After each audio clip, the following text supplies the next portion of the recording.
Gordon Freeman in the flesh. Or rather, in the hazard suit. I took the liberty of relieving you of your weapons. Most of them were government property. As for the suit, I think you've earned it. The border world, Zen, is in our control for the time being, thanks to you. Quite a nasty piece of work you managed over there. I am impressed. That's why I'm here, Mr. Freeman. I have recommended your services to my employers, and they have authorized me to offer you a job. They agree with me that you have limitless potential. You've proved yourself a decisive man, so I don't expect you'll have any trouble deciding what to do.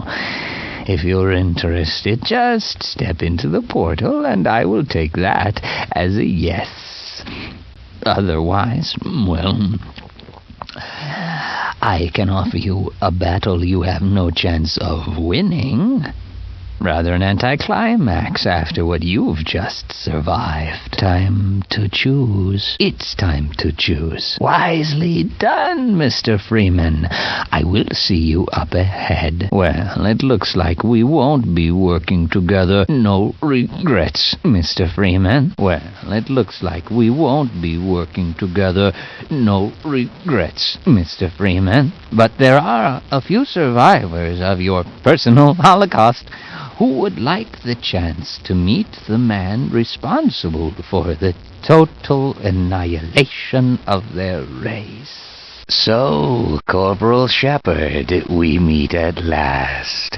Please don't think that I've been avoiding you. A great many matters require my attention in these troubled times. I do hope you understand. And now I require a further indulgence on your part. I cannot close my report until every loose end has been tied up.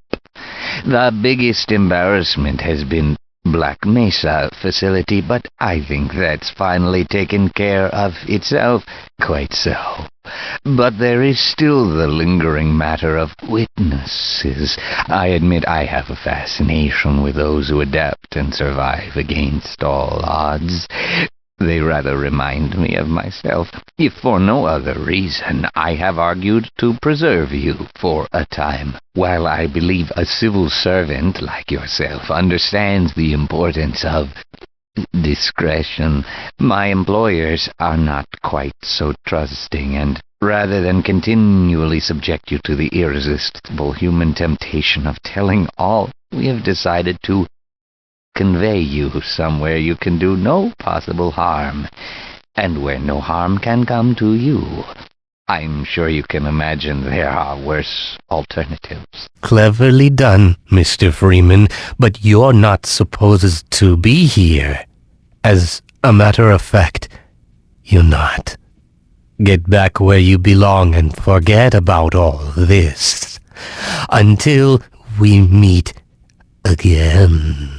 We've been rather busy in your absence, Mr. Freeman. Pay attention, Mr. Freeman. I'm only going to say this once.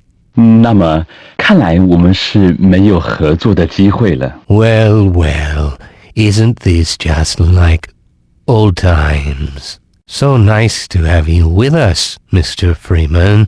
That will be all. That's all for now. I will see you up ahead. Rise and shine, Mr. Freeman.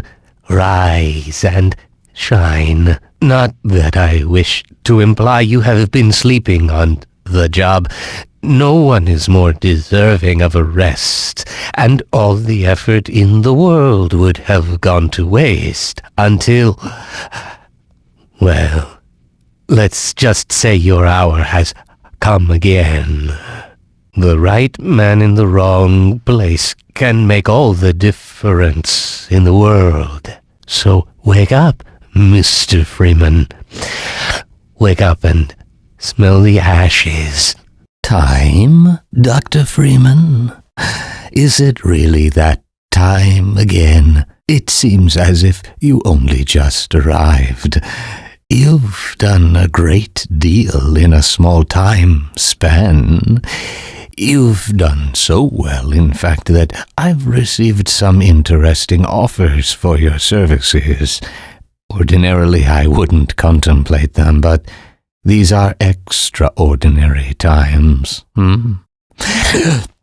Rather than offer you the illusion of free choice, I will take the liberty of choosing for you, if and when your time comes round again. I do apologize for what must seem to you an arbitrary imposition, Dr. Freeman. I trust it will all make sense to you in the course of... Well, I'm really not at liberty to say. In the meantime, this is where I get off. We'll see about that. Oh, no, Freeman. Come back. Come back here now. Get back here.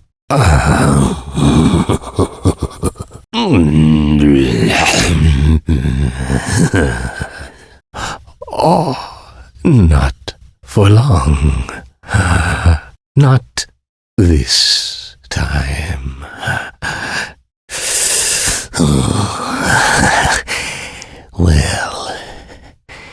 Well, shit. Dr. Freeman.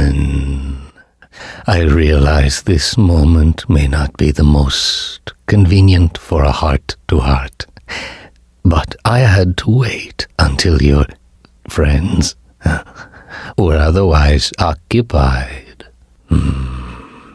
There was a time they cared nothing for Miss Vance, when their only experience of humanity was a crowbar coming at them down a steel corridor.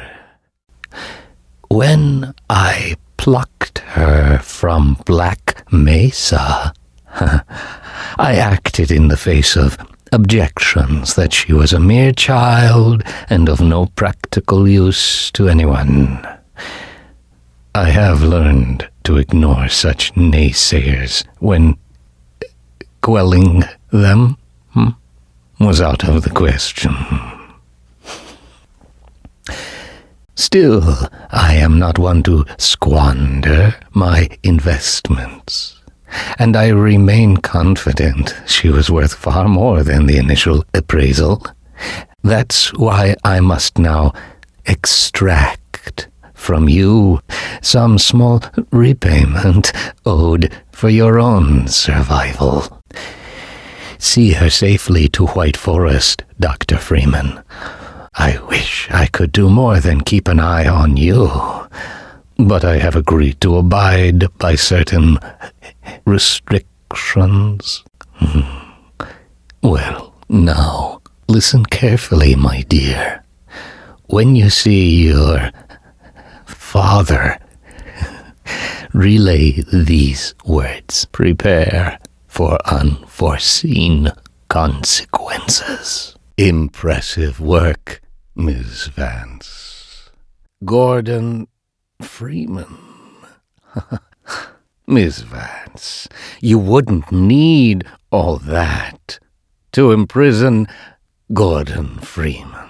Perhaps what I am is not as important as what I can offer you in exchange for coming all this way. Some believe the fate of our worlds is inflexible. My employers disagree.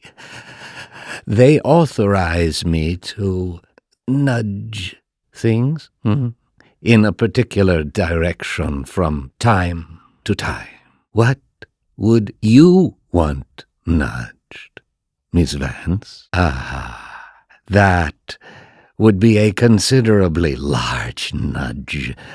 Too large, given the interests of my employers. What if I could offer you something you don't know you want? We are in the future. This is the moment where you watch your father die. Unless unless you were to take matters into your own hands. Release your father, Miss Vance. Good. As a consequence of your action, this entity will continue, and this entity will not. You are aware that you've proven yourself to be of extraordinary value. A previous hire has been unable or unwilling to perform the tasks laid before him. We have struggled to find a suitable replacement until now. I'm afraid you misunderstand the situation, Miss Vance. That is a question with a multitude. Your glove, Miss Vance.